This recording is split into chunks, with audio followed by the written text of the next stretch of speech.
Je vais vous présenter maintenant un homme assez spécial. Bon, il est ébéniste. Il fait des meubles depuis 25 ans. Là, vous allez me dire, il n'y a rien d'extraordinaire là-dedans, mais il est aveugle. Donc, aveugle d'un œil et il ne voit que 10 avec son autre œil. Alors, essayez donc, vous, de scier une planche, de prendre des mesures précises, de cogner des clous, les deux yeux fermés. Dans son cas, sa cécité est arrivée graduellement, donc c'est un voyant, donc il savait un petit peu où il s'en allait avec tout ça. Mais au lieu de voir ça comme un handicap, il a décidé de continuer à faire des meubles et vous allez voir qu'il se débrouille pas mal mieux que la moyenne. Ça fait 25 ans cette année que je travaille à mon compte.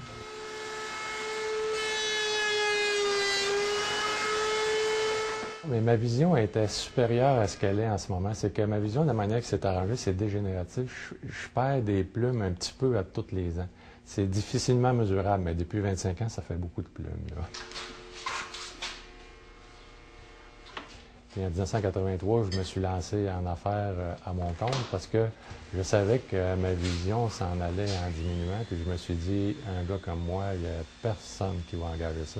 La seule façon que je vais avoir de fonctionner pour avoir de l'ouvrage, ça va être de faire de l'ouvrage à mon propre compte. Le moment le plus dur, c'est quand le médecin, j'ai fait remplir une paperasse à mon nez puis il m'a déclaré légalement aveugle. Là, ça donne un coup. Mais après ça, tu mets ça de côté, tu dis, OK, légalement aveugle, je suis encore capable de faire quelque chose. Fait que tu tosses ça de côté, tu mets ça dans ta petite poche d'en arrière, puis tu continues, puis tu t'occupes de ça.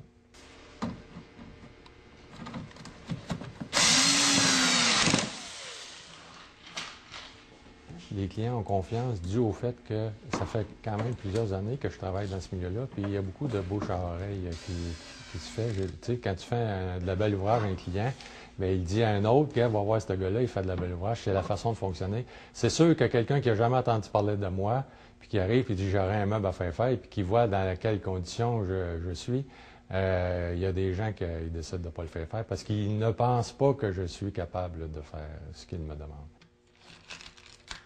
Je peux faire ça parce que j'avais une bonne vision quand j'ai commencé et je me suis adapté à ma vision déficiente à mesure que le temps passait. Ça, c'est la partie qui impressionne beaucoup les gens. Il y a des gens qui ont leurs deux yeux parfaits puis leurs 10 doigts puis qui sont pas capables de planter un clou, qu'on pourrait dire. Moi, j'ai développé vraiment des aptitudes à force de travailler, à force d'essayer des choses, mais toujours de façon sécuritaire. Et j'essaie de ne pas me mettre trop de pression, de deadline trop serré pour pouvoir travailler sous pression puis être obligé de me dépêcher puis d'aller vite. Je préfère faire un morceau, si ça me prend 15 minutes de plus, je préfère prendre mon temps et travailler sécuritairement plutôt que d'y aller trop dangereux. J'ai une règle ici, ça c'est un 6 pouces, multiplié par 2, 12, par 3, ça fait 18, par 4, ça fait 24. J'ai toujours des petits blocs dans mes poches. Ça c'est 7, 8, ça c'est 3 quarts. Ce petit bloc-là ici, ensemble, c'est 1 pouce. Ça veut dire que par 5, 8. Si je les mets de côté, mes petits blocs, 2 fois 5, 8, ça donne 1 pouce et quart.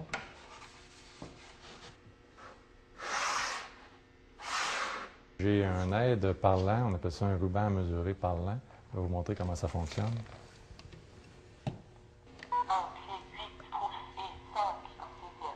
Ça, c'est pour mesurer avec un ruban parlant.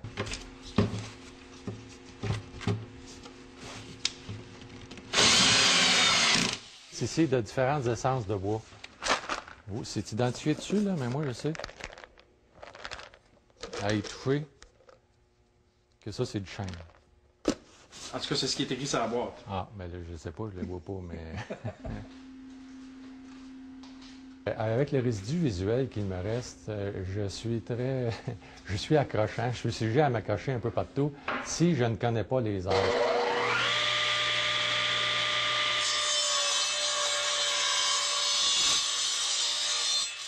Ici, je peux me promener dans mon atelier sans aucun problème, même les yeux fermés, les lumières éteintes. Je connais tous mes endroits où sont placées mes choses.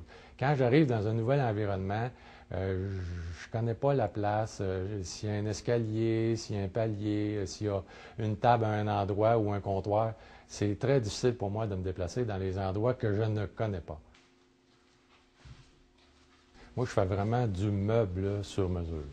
qui se fait uniquement dans mon atelier. Je ne vais pas travailler dans les maisons, prendre des mesures dans les maisons.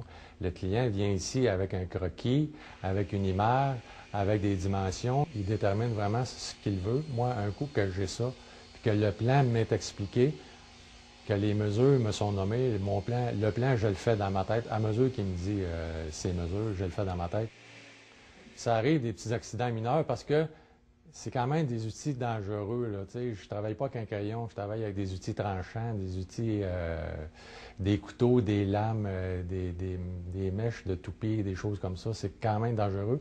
Ça peut arriver, pas d'accident majeur, mais des petits accidents, des petits accrochages, ça peut arriver.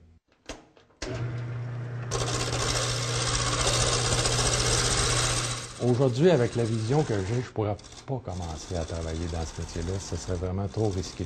Mais étant donné, j'ai développé des règles de sécurité et des façons de fonctionner qui aident beaucoup à ma propre sécurité. Il y a juste moi qui fais quelque chose pour ma sécurité, là. Moi, tant que je vais pouvoir fonctionner et que je vais avoir un résidu visuel, je veux travailler le plus longtemps possible, tant que ça va être possible. C'est sûr qu'à mesure que ma vue baisse, mon chiffre d'affaires diminue aussi parce qu'il y a certaines choses que je suis obligé de ne plus faire. Mais tant que je vais être capable de procéder comme ça et de suffire à faire mes paiements de ce qui concerne l'atelier, les frais fixes, là, même s'il ne me reste pas beaucoup d'argent quand j'ai fini l'année, au moins j'ai pu travailler toute l'année et puis j'ai pu être travailleur autonome sans être au crochet de la société. Et voilà le travail. Ouais, c'est une belle leçon de ténacité, ça, hein? Au lieu de s'apitoyer sur son sort. Là. La prochaine fois que vous montrez un meuble Ikea, là, pensez à lui avant de vous impatienter.